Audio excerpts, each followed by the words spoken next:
Welcome to today's episode of Talent Strategy 60. I am your friendly neighborhood talent strategy nerd, Dr. Jim. And today we're going to have a fantastic conversation centered around the topic of second chance hiring and how we could potentially solve the talent shortage. In this episode, we're going to define out what second chance hiring looks like, what it is, how we actually deploy it. We're also going to talk about how employers can effectively deploy it.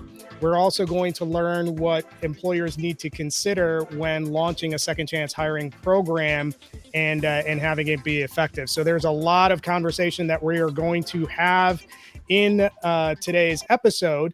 And we are so glad to have everybody here.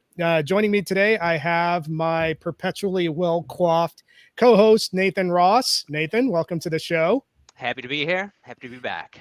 Yeah, glad that you're back.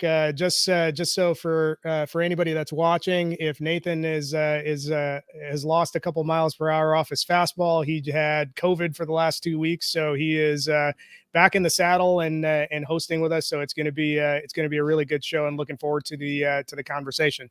So Nathan, I think what we should do next is really give a platform for our panelists and learn a little bit more about them. So I'll hand that off to you, and then let's have you introduce our panelists to the audience. Absolutely. Very important topic today. Two very special guests, experts in the field in their own right. And I just wanted to kick it over first to Amanda. Just wanted to have you introduce yourself, tell the viewers a little bit about your background, your story, and what brings you to the show today.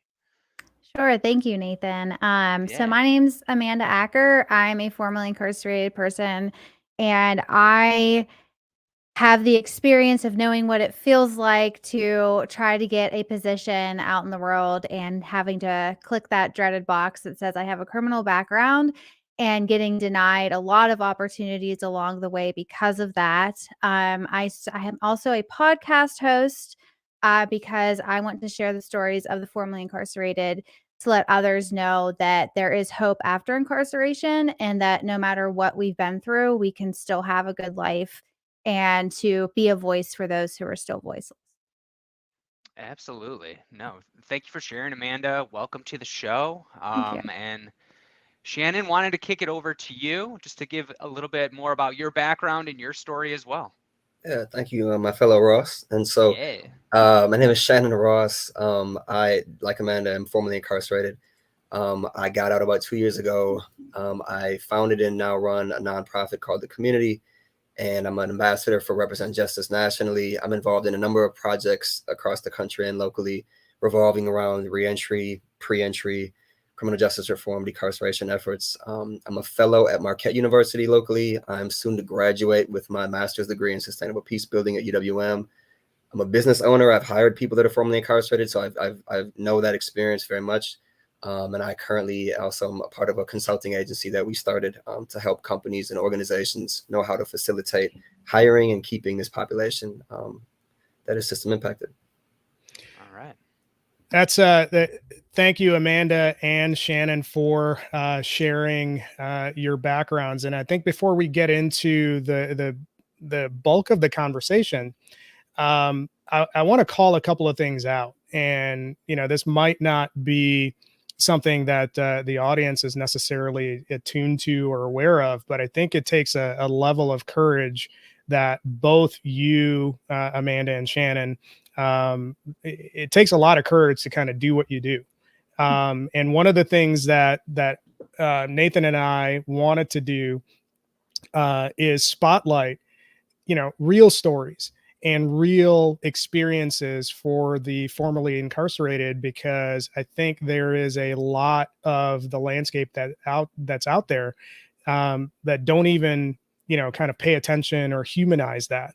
And it's so easy across any number of different things to kind of lump people into groups and kind of, give yourself the license to ignore people on that basis.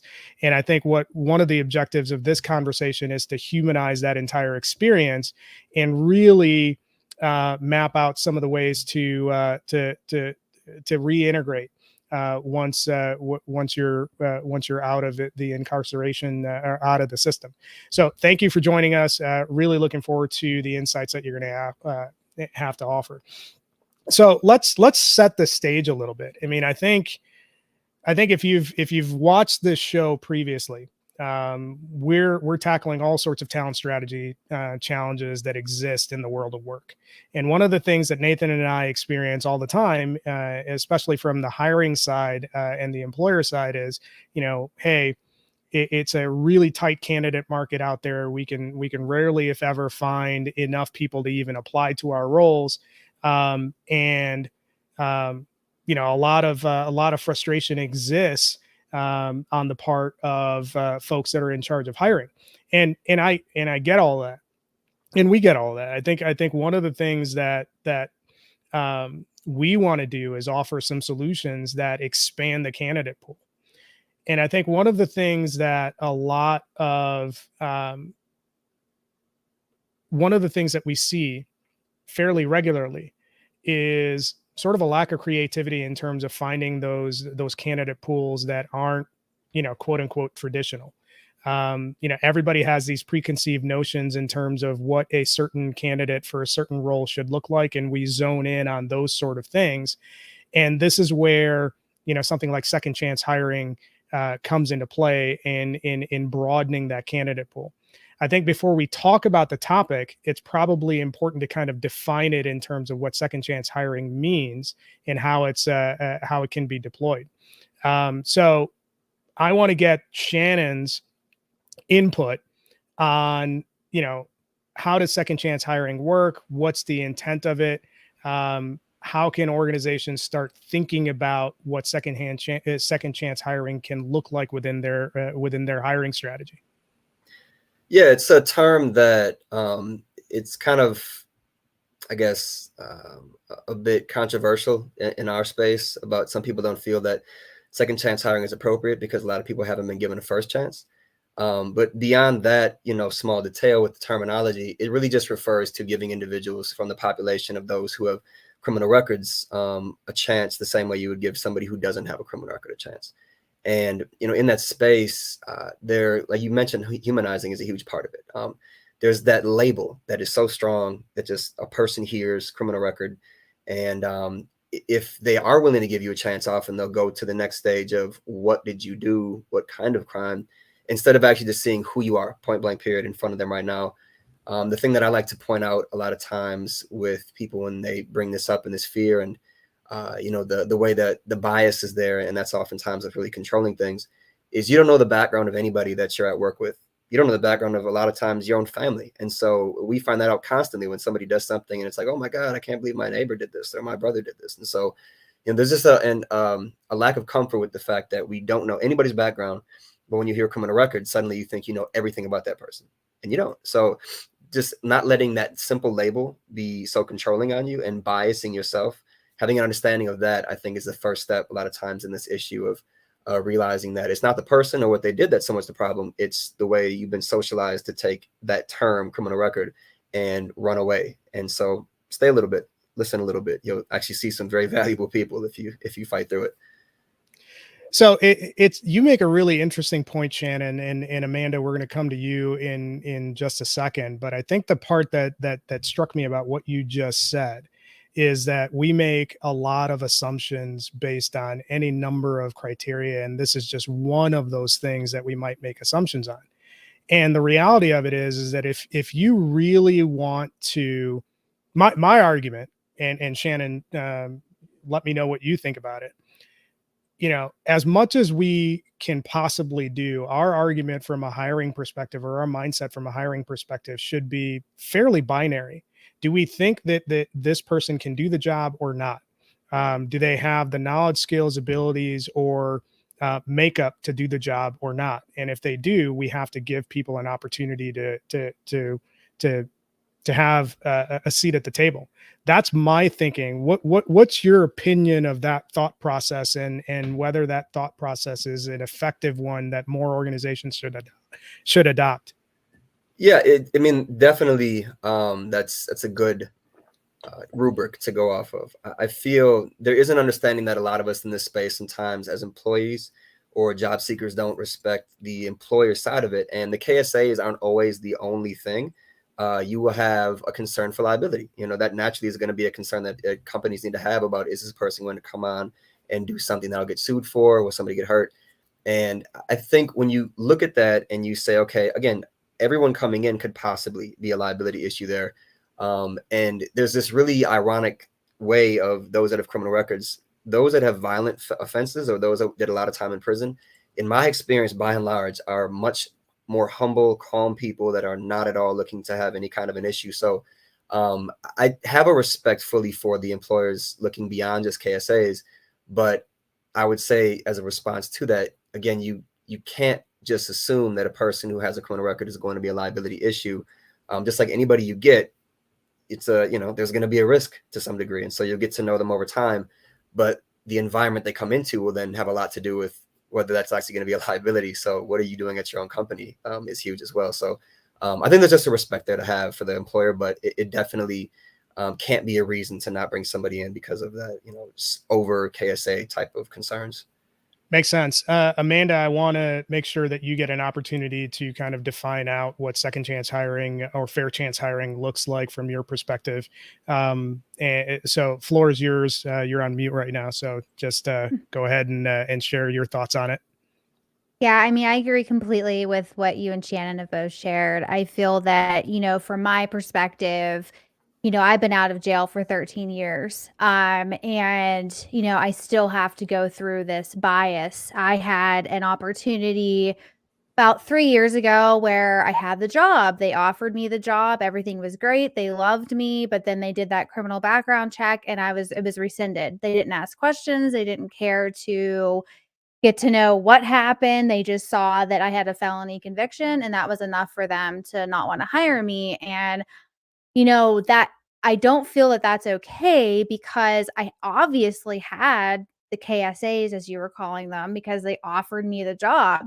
So what all of a sudden made me such a horrible person that I no longer deserved that position. So I do feel that employers need to pay more attention to the person that's in front of them and try their hardest to get rid of this bias that surrounds the criminal record that a lot of us unfortunately have. So that would be my on it. No, it's a great point that you make, Amanda. And I think one of the things that I want to get grounded in before we move the conversation forward, and I know that Nathan's going to be Nathan's going to have a couple of questions that he wants to address too.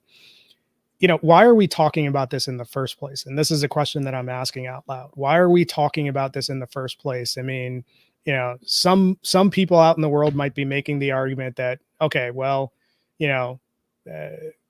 there's, if you do something that puts you in prison, and this is me paraphrasing and speaking as a devil's advocate, you did something that you shouldn't have. You got what you deserved, and you did time for it. And that may or may not be true or accurate, but my position is this. The US, from a prison population perspective, depending on what you read, has the largest incarcerated population in the world. So you're talking about a systematic or a system in place that puts tons of people away. And when you think about that, what's the purpose of incarceration? Is it to punish or is it to rehabilitate? If you actually believe that it's to rehabilitate, then don't we have a responsibility as a society to help ease people back into integrated society and move forward? And that's really the question that a lot of organizations or a lot of hiring people need to take. And Amanda, to your point, you have to operate with a level of empathy. Like, if people are formerly incarcerated, that means they paid their debt to society. So do we continue to punish them throughout their entire life, or do we move on? And I would argue, like, what we should do is that move on part of it, and we level set everything back to hey, everybody's got a fair chance to move forward into the next steps of their career. So that's an important perspective that I wanted to say out loud, and why these sort of conversations are important to have in the context of solving some of the talent challenges that a lot of organizations are having. So, floor's yours, Nathan. Yeah, I mean, to build on that point, I mean, the rate of incarceration in the United States is crazy compared to the rest of the world.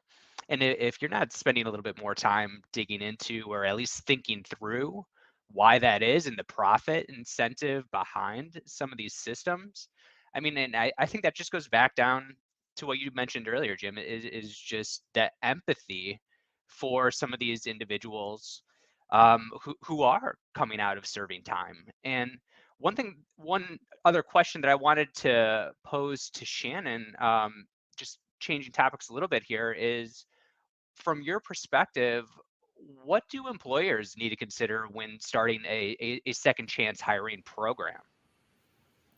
Well, I think this is kind of a microcosm of each individual's life, is that we oftentimes think other people are the problem for our problems, but it's often us. And so I think companies need to look internally at the culture they have. A lot of times they have issues with regular employees, not even people who are system impacted or second chance hiring bucket.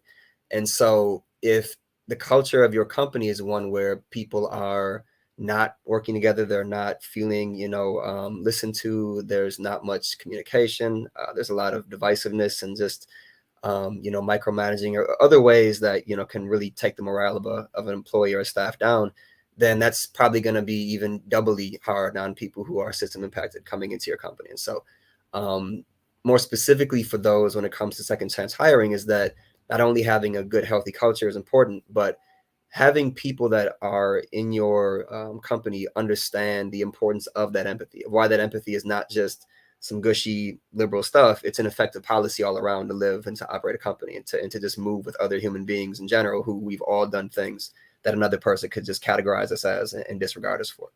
And so I think really having a way of getting ahead of, if you're going to hire people who are system impacted, because even though you can't as a policy say, hey, so-and-so is coming in and he's got a record, accept him, you can say, we have a policy of hiring people in this demographic, and you might encounter somebody, and we can't stop you from looking people up, because people do that all the time constantly and put their information online or get it and expose it to people. So having you understand why it is not only an okay thing to hire people that have a criminal record, but a very helpful thing, and just an added level of diversity that isn't even really recognized a lot of times, because you have some incredibly beautiful human beings who've learned so many lessons from the mistakes they've made and going through the fire of the incarceration and having a record, who are just right now trying to give back as much as they can, and to make up for that loss of potential they've had on the other side of the wall.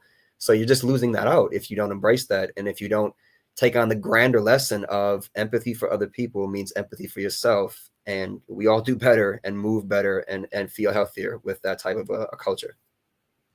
Yeah, and I mean, I think one of the key points you brought up too is just broadening the culture and the diversity of the organization, and talking about bringing people in from just a unique background that see the world from a different lens and have just been through an experience or a plethora of experiences that not the average employee at the organization has been through, and thinking about how you can bake that into just a different viewpoint that comes and attacks company issues, problems, whatever that company is looking to achieve from a different angle, I think is really powerful. One thing that I wanted to ask Amanda is, what would you recommend for companies to do to remove some of those inherent biases that come along with that second chance hiring? Yeah, I think that number one, I don't know if I'm reiterating what Shannon said or not, but realizing that we're all human beings. We've Yeah. all made mistakes throughout our lives. There's nobody, I mean, I've never met a perfect person, so I doubt that exists, but we try to look at the person as a human, not based on a criminal record, not just who they are as a person and what they can bring to the table, whether that be their talents, their personality, their tenacity, their determination. Because I'm going to tell you what, I can speak for myself, and I'm sure others agree who've been incarcerated. I'm one of the most determined people on the planet. And if you give me the chance, I'm going to blow you away. Like, I'm going to do everything I can to show you and prove myself to you. I'm that determined to do that. So I think it's really important, like I said, to look at everyone as a human being and not what their background may or may not say. No, absolutely. And I don't know. One thing that I wanted to ask is what do you think some of those X factors are when an employer would be looking for someone who had previously been incarcerated? What do you think separates them out, or would give that organization a leg up on the competition from someone who, or from another organization who maybe isn't looking at that second chance program as an initiative? I mean, do you have any recommendations that way, Amanda? I'm not fully understanding the question. I'm sorry. Just what would separate an organization who is interested in second chance hiring compared to one that isn't? I think that a company that would be willing to give second chance hiring a chance would look better to anyone. Like a company that's willing to look beyond that would be willing to, work with people of all different backgrounds, not just the formerly incarcerated. It would give them, I think a better culture overall over a company that wouldn't. Because in my opinion, when I see a company that like isn't open to that or is very strict on the clean background, it makes me get this impression of them that they're stuffy, they're closed-minded, Yeah. and they don't really care about growth. So, yeah. So it's an interesting observation, Nathan, to your question about, hey, what are the advantages or advantages of having a second chance hiring policy in place? You and I both work at a diversity first technology organization. I mean, we work for Circa, and we go to market as a talent strategy solution that provides an end-to-end solution across most areas of that employee spectrum. And we lead with diversity because we believe that what makes us different as individuals makes stronger overall organizations. So my argument would be, second chance hiring and fair chance hiring is just another element of how you advance your diversity initiatives as an organization. And Amanda, to your point, I think one of the things that you mentioned that stood out earlier, or just a few minutes ago, was if you want to talk about determination and grit and being able to overcome obstacles, and then Shannon, you mentioned humility and lessons learned. Those are all things that, if you're thinking about what you want in your organization from each individual, you would want people that are wired that way. And sometimes you have to take some tough lessons in your life to kind of build that muscle. So I think it makes logical sense in a lot of different ways based on what you've both shared. So let's dig a little deeper and talk through. It's not enough to say, hey, we want to do second chance hiring as an organization. Like organizations do this all the time where they have this policy or that policy that they put into place. We want to be more diverse. And when you ask the question, well, what does that mean to you as an organization? Oh, well, we'll put up the appropriate flag based on the appropriate month. And then that's really what we do. It's more of a performative exercise than anything else. Let's say an organization really wants to put in a fair chance or second chance hiring program into place. If an organization wants to do that, how do they do it right? And more specifically, Shannon, this is a question to you. What are some of the ways that you've seen that put into place that really limits the potential of that type of program being super effective within the organization? Can you share some of your thoughts or observations on that? Yeah. So there's a really good book as well that's been written fairly recently by Jeffrey Korzenik called Untapped Talent, which kind of dives into a lot of these things and the experiences of very successful second chance hiring operations around the country. Some of them have been around for years. And there were just very key things that he found, and the same things that I've, found or even just assumed before I got into this work kind of, and some pretty good insights as well. The three things that I think are really important to keep in mind here are the kind of the culture I spoke about earlier. That's a more than just second chance hiring issue, though. I think that's one of those what separates great companies from okay companies, or thriving companies from just making it companies. And so, are you really treating your staff and listening to them and incorporating a very holistic and healthy way forward for them, where they feel listened to and involved and inclusive. And so that's one part of it. The matter of having supports in place for people, because this is a population that there are a different level of issues that will pop up with people who have a criminal record, because they're coming home from oftentimes long stints in prison. And so having relationships with nonprofits who offer some of those peer supports, who can help out with an understanding of things that a person who's been inside that long is struggling with. And again, these are extensions of very similar things for people that are not formally incarcerated coming to a job. I'm having childcare, having mental health care options for people, even again general society who's never had a record. Those are really good supports to have in place for your employees. And so that same model applies here, as having just different organizations you work with that specifically understand this population is a very important part. So having nonprofit partners that can help you along the way and keep those second chance hires in a position where they are able to thrive, to able to grow inside the company, and just as really human beings maintain their forward progress in general. So I mean, those are the two steps that I think I've really seen. There was a third one I had in mind, but I think I covered it in there, about just having the nonprofit partnership and having the culture in place. Oh, and to kind of touch on what you were speaking about earlier, is I think we do a really poor job oftentimes in just any of our efforts of speaking out the reason why, and really being a proponent of, and vocalizing the importance of what we're doing, instead of just doing it and saying, hey, we'll just do it, and then people criticize us and just to let it go. Really pushing forward a narrative of why this is such a needed thing, why it's such a positive thing, because that helps then with the staff, with the overall company, and it helps people who potentially could be enemies and yelling at you and criticizing and making it more difficult become allies or inquisitive about what they might be missing. And so saying, we hire people that are formerly incarcerated because there's an immense value here, because we know that our company needs to have the diversity of different voices. But more than that, it's a basic concept of human being and how we operate in society, is having that empathy and not saying, I'm going to determine your progress right now in front of me and who you are and who you could become for not only my company but yourself by what you did in the past. I'm going to determine that by what I'm seeing and the progress you've made, and the fact that you have these experiences that can be framed in a very, very powerful way. And I'm going to help you understand that, and we're going to build together. So that's overall a great thing I think companies can benefit from if they lean into that instead of just doing it secretly. I mean, I think one of the things that you mentioned that's really important to kind of highlight, you talk about the concept of having a support structure in place.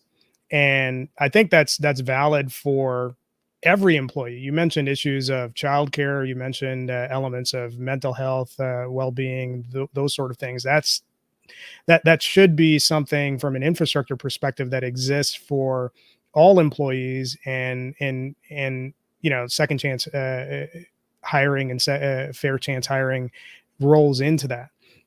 But I think one of the things that I'm wondering in terms of what you had just mentioned, Shannon, is it's not enough to just have this policy in place. How do you create a runway so you can actually build a pipeline of candidates, probably from this demographic, and ease them into the world of work? Because just because you have a policy, it doesn't mean that it's going to actually happen. You need to have like the infrastructure in place. If part of your talent strategy is to grow your own talent base, right? You might have an early career program that you bring in interns, and then you feed them through your system in the traditional work path. What can organizations do that adopts that sort of approach when it comes to fair chance or second chance hiring? What have you seen that works well? I would say the same thing. I would say there's not really much different to do in that sense of bringing somebody in the same track you would anybody else, but just then having those supports in place with partners that understand that demographic and how to help them if issues, and when issues likely will arise, to give them that peer support. So I don't think there's anything necessary that needs to be done differently. Letting people into the same pipelines you have for growth and for coming into the company and for getting to a stage where they have that employability and the skill set they need to help you and themselves thrive in the company is just fine. It's just more so the different types of support that would be needed for those individuals versus the general, child care, mental health, but having like reentry and peer support groups that you're partnering with as well. So I don't think it'd be anything different, actually. Shannon, one thing that you mentioned was partnering with some nonprofit groups. Just wanted to pose the question of, do you have any recommendations for employers listening to some of those groups that they should check out? Yeah, it's interesting. It's very, very based on where you are. So like on the website of the nonprofit that I have, we have examples of different organizations across the state and the country that are really good in each category. But if you're looking for a place that would be ideal where you are, that is something that I can't just say because there's so many across the country, but I can guarantee you that at least for us, we can help people find that. But if you're looking to, I guess Goodwill is a general good one across the country. They do a lot of work and they might know other partners. I'm just trying to think of national ones that would be everywhere and that can kind of guide you. Yeah. There's a website called or even just like a first step for people like researching some of these, right? Yeah. Those like Goodwill is a really good one, I think, just to kind of get a Okay. first step up. And then talking sometimes to probation and parole departments, the agents, they sometimes will have good resources that they send their clients to. So those are, and us as well. I think if people contact us, we can generally help wherever state you're in, connect with some people we know to guide you to a good partner. So I know that there's a great question that came from the audience, and we'll cover that in a second. But I want to make sure that I get Amanda's perspective on it, going back to the original question about, how are some of the fair chance hiring programs or fair chance hiring programs limited in terms of how they deploy it? And I want you, Amanda, to share your experience specifically from the candidate side. And you touched on it early on. But how is that experience that you had potentially limiting some organizations in terms of how far they could go from an organizational effectiveness perspective? I think that, from my own perspective as a candidate, a lot of times when I see, and I hope I'm answering your question, but a lot of times I see organizations or online job boards that are offering these second chance, fair chance hiring programs or have companies who agree to do this, but they're very pigeonholed into like construction work, heavy equipment work, truck driving, which is all great. I think that's amazing that these companies are willing to do that. But at the same time, that's not a position I would want. So it makes me feel like I have to still fit myself into this mold of what I'm capable of according to society. So I can work at McDonald's, maybe sometimes certain McDonald's, or I can go and be a truck driver, or I have to like figure it out on my own and be an entrepreneur. Well, maybe I don't want to be an entrepreneur. Maybe I don't want to do these things. So it is very limiting. And I'm fortunate enough that I did find a position with an employer here locally who took me on, even though I have this criminal background. But prior to finding that, I just kept running into what I talked about earlier. Oh, you're fully qualified, but no, thank you. So the business professional positions, the admin type work, like I have a very hard time finding those types of positions in an organization that I would want to work with locally, that is willing to hire me, even though I have like years of administrative operations, management, office type work. So I think that's a problem in itself. Yeah, and you nailed the answer, Amanda, and that Great. was getting right at what I wanted to touch on, because it again rolls into a set of assumptions that exists where it's an if then statement. If you are formally incarcerated, then you must not have many skills that are marketable to any organization. That is the logic behind that sort of decisioning, where people who are formally incarcerated are only being funneled into one sort of work. And when you look at the talent landscape, you look at every sort of position that's out there. Nobody can find enough candidates for it, whether it's sales, marketing, IT. Actually, we had one of the potential panelists on this show.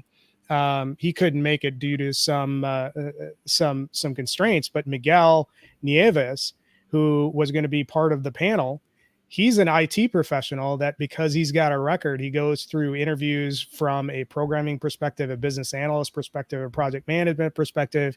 But just like your experience, Amanda, he gets stonewalled once it gets to that.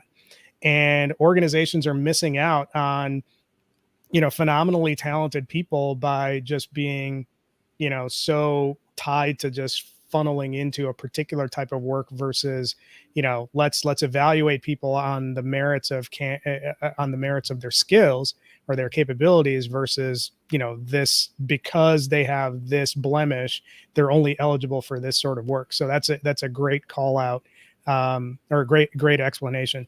I want to address this question that popped up, and I don't know if we'll be able to answer it in the conversation. I'm going to go to you, Shannon. Jay from the audience asked if there's any data that's being collected on not-for-profits that provide services to returning citizens, and comparing that against not-for-profits. So actually, I think that's the question. Is there any data being collected on, how many organizations serve the formerly incarcerated as their transition back to work versus not? Like, do you have any indication on how many of those organizations exist? Yeah, that I was trying to comment and ask for further clarification on the question myself, because I didn't know if it meant those two types of organizations or just organizations that only do for hiring. There's more context. So I do not know that data, and I can't even say if it exists. I know that this is a space where we struggle with a lot of good data, even within the system, for people who are coming home and have criminal records. And so getting good data on the nonprofits that help them, especially across the country, is a very, let's say, early stage endeavor. So I wouldn't say that I know, or if it even exists right now. There's data you can get from each organization about their success, right? But you have to always take in-house data from an organization with a grain of salt. So I really could not answer that, unfortunately, right now. No, that's fine. I just asked Jay for clarification. So Jay, if you're still watching the stream, chime in a little bit more clarity, and we can come back to it. I want to make sure Nathan has got a couple of other things that he wants to go ahead and facilitate. So Nathan, floor's yours. Yeah, I mean, kind of to piggyback off of what Amanda was talking about earlier, just wanted to pose this question to you, Shannon, about what do you recommend from the candidate side of things to navigate the elephant in the room, that when they are interviewing for maybe more of a white collar position, that they are going to have to come across some of these questions and move through some of these barriers about answering to the incarceration on their record. And if there is someone in that position out there listening, what advice do you have for them when entering into that interview process? Yeah, if you don't mind, I see the clarification from Jay, so I wanted to kind of really go ahead. Yeah, that's a really unfortunate situation what he had clarified, and it doesn't surprise me. But yeah, I have zero data on that. I would say it's just not a common thing from what I've seen, that you would have people that are actually in this space not hiring from those of us that have records. Those closest to the problem are closest to the solution theme has been, very much in vogue and getting more powerful with the policies and decision making around hiring. So I would say that's not a common thing, and don't expect that. That's just a very unfortunate experience you've had. But I also think you should definitely call out that organization, and I would be happy to participate in that if there's more details, because that needs to be addressed. That's not acceptable if people are doing that. The question you had about how to frame that, and I think this is the resume question that we get a lot of times for people when they get out. Yeah. So there's this, like anything, people can frame. I'm very big on framing, and habits is like the core of how a person can find their way to success or just staying in the swamp. And so when you go through an experience, it's very difficult, like prison or having a criminal record and all the collateral consequences that come from that, and all the mental Olympics and trauma and pain that you have to deal with, of knowing what you did, oftentimes of causing pain to somebody else. So there's a very much a prideful thing to have about coming out of that and still being alive. And you can start to build off of that and say, you know, I'm somebody who doesn't give up. I'm somebody who has been through very difficult things in life, and I've seen things, and I have a wider understanding of the world that gives me a sense of, you know, maybe peace, maybe again, that humility and that empathy. If I'm working with somebody else, I'm not going to go off the rails on them for something that, you know, they might have done, because I know I myself have done things. And so I'm always giving and extending to others the same thing that I hope to receive. And that creates a very easy environment in which to place somebody and train them, because those soft skills are so invaluable and honestly not very common. So you can teach hard skills much more easily than soft skills. So if a person's coming in and they can say, I have this background that places me very easily to demonstrate and to move into your company with these soft skills, the rest is going to be easy for you to put on top of me in terms of growth and then training. That's a huge plus, I think, for any candidate. You can almost, I would say, get a job with no hard skills if you have incredible soft skills you can demonstrate to somebody versus vice versa. So I think just really framing the way you've come away from that experience and how you have grown and what you've learned and how that makes you somebody that people can really work with. And you can even be in a leadership role because, you know, you have that understanding of how to live with very difficult people, for example, in prison, and make it work. That's huge. So if I'm hearing you correctly, I mean, come prepared to tell your story and to how you've had to deal with those adversities, overcome them, and how that can impact the organization in which you're trying to get hired. Is that correct? Yeah, I have a habit of making things much more complex than they have to be. So yes, exactly. So basically come in from an asset-based mindset of what strengths you have and emphasize as much as possible. And don't focus on the things you don't have that maybe you think are important, because they might not be as important as you think. So just emphasize your strengths and lead with that. Absolutely, absolutely. And Amanda, I wanted to kick the same question over to you. I mean, if you are a candidate looking to get hired for one of those positions that you mentioned earlier that have been tough for you to get into, what advice do you have for those people? So I'm going to rewind this a little bit and explain how I got all of my experience that I do have to bring to the table over the 13 years that I would not suggest anyone with a criminal record do. So what I would do is I would send in my resume. I would go to said interview. They didn't ask, so I didn't tell. So I spent a lot of time throughout my career thinking today's going to be the day they're going to find out, and the rug's going to get pulled out from underneath me. Never lie, don't withhold, because even though it may feel good in the moment, like, yes, I got this position, but then you're adding this extra stress that just isn't necessary, because you're still worth that position. And by you not telling them, and if they find out, it's only going to make things worse going forward, because now maybe you burn that bridge, or you're not comfortable like reaching out to them. Like for me, for example, there's employers that I've had that, guess what? They may only know now because I publicly talk about it. So I cannot reach out to them for references. Like it creates this avalanche of issues that makes it even harder for you to get forward. So number one, don't lie, don't withhold. And number two, like Shannon said, and what you said, Nathan, like just be upfront, be honest, tell your story. I sat in a room full of people who looked like the victim of my crime, and told my story to them, and they still offered me a position. My current boss now, I sat down and had that. It's awkward. I'm not going to lie to you. Speaking one-on-one to a stranger about personal things that happen to you is never going to be easy, but the more you do it, the easier it gets. And you'll soon see that, yeah, it's going to be a little bit harder for you to find that position because of this, but there are good people in this world who are willing to extend their arm to you and give you a chance.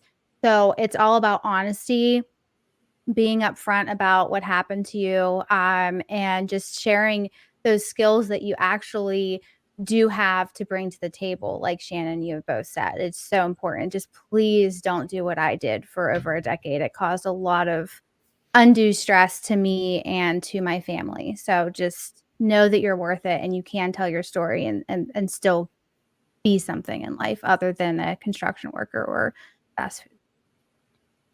Hey, Amanda, real quick, I know that Amanda, you have another obligation that you need to attend to, but before you hop off, Great bit of insight, and I'll be piggybacking onto that after Shannon chimes in. But I want to make sure that people know where to find you.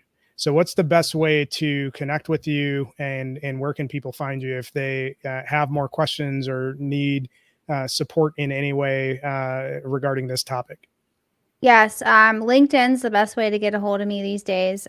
So request me, message me on here, or if you're more comfortable just sending an email, my email is amanda@amandaacker.com, and I would be more than happy to help you and guide you or give you advice about this, because this is a reentry and second chance hiring is dear to my heart. And this is my goal in life, is to actually work in this space. And so I would be more than willing to help anyone out. Awesome. Thanks, Amanda, and thanks for sharing your story. Really appreciate your courage and your insights. I know that you have to run, so we will definitely be in touch on LinkedIn. And for anybody that's watching or interested in networking, make sure you reach out to Amanda. Shannon, before I stepped on you, you were about to say something, so floor's yours. No, I was just going to follow up with, there's this magic when you just have confidence, or can come to have confidence. It's not always that easy when you have a criminal record, and lean into your story and, not run from it. And so I know when I got out of prison, I had a sign, that's a t-shirt that I wore for a while that said, guess who just got out of prison after 17 years? And I had a guy with 2 thumbs pointing at me. And so it was just kind of, a very upfront, I'm going to not hide from this and, make or break. It's going to be part of my story. And I'm not going to let it be a reason I don't succeed. I'm going to, do what I can to be an example for other people, how they can, and, just try and make it with that honesty of who I am and what I've been through.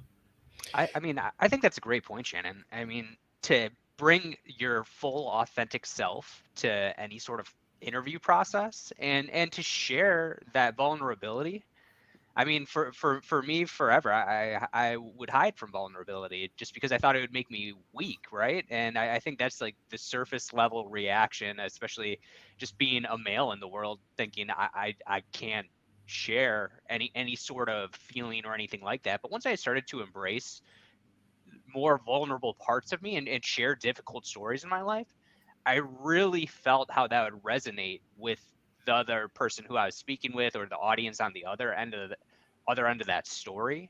And so I just wanted to say that I think when you are in that position of an interview process, the more that you can lean into not only your authenticity, but to bring that vulnerability, and as you were talking about earlier, cultivate that well-rounded story, and to have that prepared ahead of time, and to know that you're going to be bringing that with you. I think that's a great way to make a lot of headway in that process of maybe an employer who hasn't interviewed too many second chance individuals. And just wanted to chime in with that to the conversation. No, that's a pretty solid observation, Nathan. And I think going back to a lot of what Amanda said, and Shannon, you've said it too. Like, when you're navigating reentry into the world of work, and how do you handle this situation in an interview or in any sort of conversation? I mean, business rules in general apply. Like, what do employers or what do hiring managers look for when they're thinking about what they want out of a candidate? They want somebody that is going to try to execute. If they fail, they're going to learn from that failure, and they're going to be accountable for that failure and own it, and then move forward with the lessons that they've learned. So when you think about that framework, and I talk about it all the time from a business perspective, when I'm leading teams, I always want them to be aggressively failing fast, failing often, failing forward. Because that's how you learn. And if we're framing this entire conversation under the umbrella of what did you learn from failure, this is another reason why organizations should really rethink their second chance hiring policies, because you're talking about entire groups of people. And really, when you look at the formerly incarcerated, the vast majority of them probably went to jail or went to prison for nonviolent drug offenses. So it's not like this stereotype that we may have in our head about what does a felon look like. It's easier to kind of group people into these monolithic silos than actually take them on a case by case basis and recognize them as humans. So I think that's one of the things that I wanted to get across. Now, Shannon, before we sign off, and you have a better sense of the resources that are available for those that are transitioning from incarceration. So if somebody is, on that path to release, what are some of the things that they should be thinking about or should access either directly or through their family members to ease that transition or make that transition easier into the world of work? What are the recommendations that you have on that front? Yeah, this is a huge part of what we try to do, or we call it pre-entry, the work that we do instead of re-entry. Re-entry does focus a lot on right before a person gets out and afterwards. And so that journey has to start the second a person enters the system. It's kind of the equivalent of educating a child when they're 16 or 17. There's this huge expanse from the time that they enter the system to when they leave. If it's 2 years, if it's 4 years, if it's 10 or 20, where you're in this environment where you can really, really grow because you have this space and you have this free time you will not have when you get out. I have never had the free time I had when I was inside to actually lean into my, doing internal work, beefing up my soft skills, just kind of doing a lot of, mindful realizations about who I am and what I want to be. So I think a person inside more than anything, it might seem like going and looking for jobs and, getting information on what's available and what's going to be, the most growing fields to enter.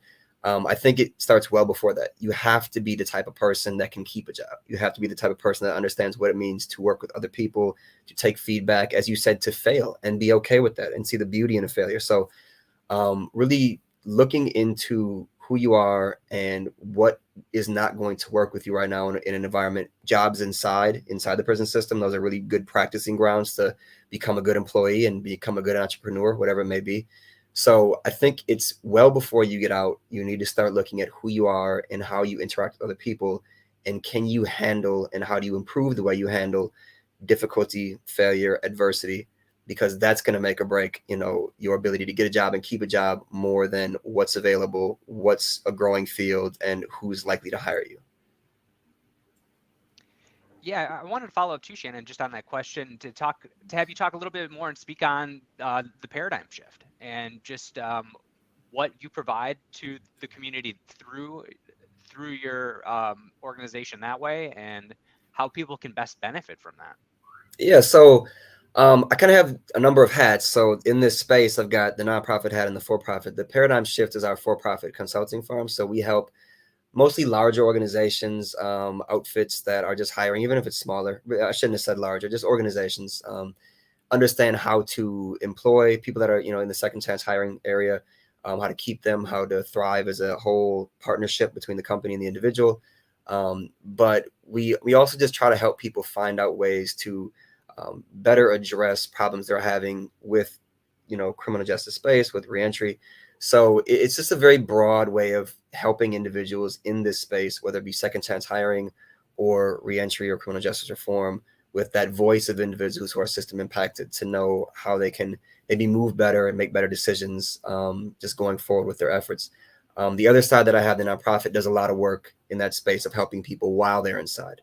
So that's loved ones focused, that's individuals that are incarcerated focused. So we kind of have, aside for both areas to help individuals, whatever their goals may be around individuals that have criminal records and trying to help that population or grow with that population. Great stuff, Shannon.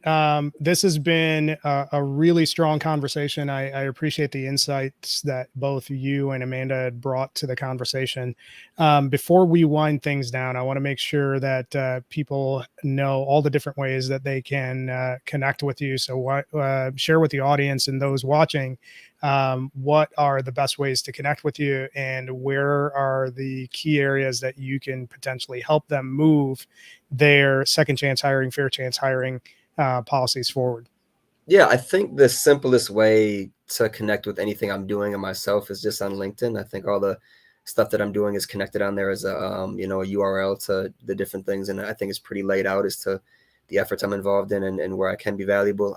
More specifically, I would say to anyone who is looking to hire and, get involved in second chance hiring or is involved and would like to do it more, if they want to reach out, we can definitely connect them to people who can give that voice from a very established sense. Like there's a whole network of formerly incarcerated college graduates, the FICGN network. So people across the country who have really, found their way to master's degrees, graduate degrees, doctorates, to professors. They're, running entities and operations across the country.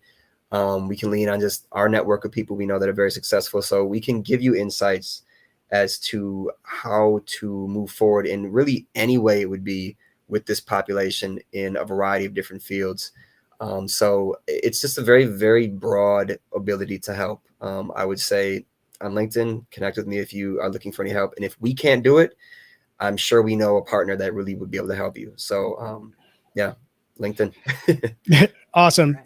Thanks for thanks for bringing that forward, and really to bring this full circle. What's the problem that we're trying to solve?